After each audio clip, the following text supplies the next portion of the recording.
Did you see cause for significant concern yesterday? No cause for concern, but each series you have to make certain adjustments. I think one thing the Cavs are going to do is start J.R. Smith in Game 2. He was pretty good off of the bench. On the defensive side of the basketball, we expect him to make shots.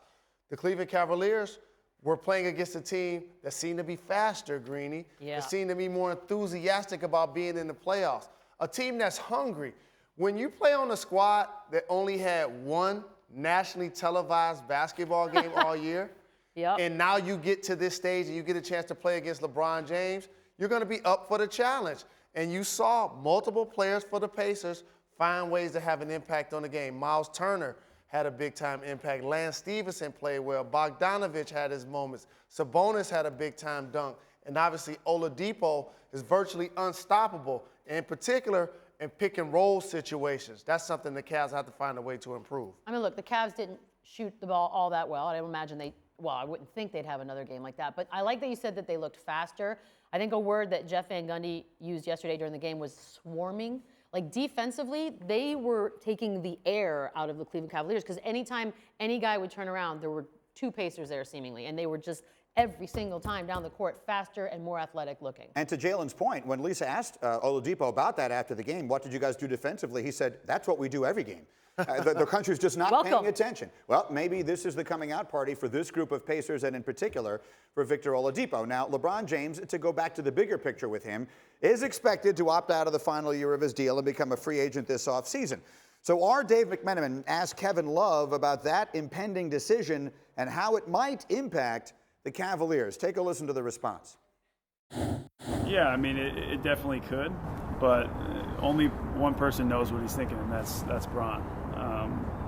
I think at the end of the day, we would love to have a long run, but that's going to, be up to not only him but all of us. It could affect it, but that's at least for me out of sight, out of mind right now.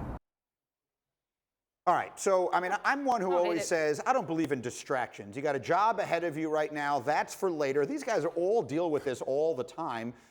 Do you think it's having the pending potential of LeBron James' departure, do you believe it will have any impact on how far Cleveland goes in the playoffs this season, either of you? I mean, maybe if it was the first time, but I think a LeBron team, this is sort of the norm now. And if it is still a distraction, then something's wrong with the mental because we're all used to it. I mean, this is sort of how he runs the business, which is fine. There was something yesterday. I think Chauncey Billups was really angry about this interview in particular because he thought, why are you saying these words now when all you should be thinking about is the playoffs?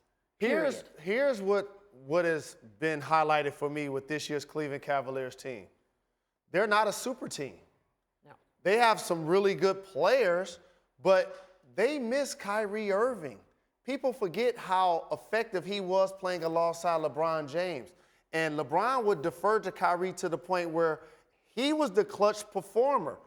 I can't say they have a second best player right now that LeBron can defer to. You hope that becomes Kevin Love. He's a seasoned veteran. He did terrific on the boards. They don't feature him enough on the offensive side. But somebody has to be a shot maker for that team other than LeBron James, who, by the way, didn't make a shot outside of the restricted area. Yeah, they couldn't shoot the ball at all yesterday as a team. And you know what would most concern me, and then we'll move on to other things, is that you talk about role players, which is what they have. They usually play better at home. And that game was at home yesterday, so I see some cause for concern.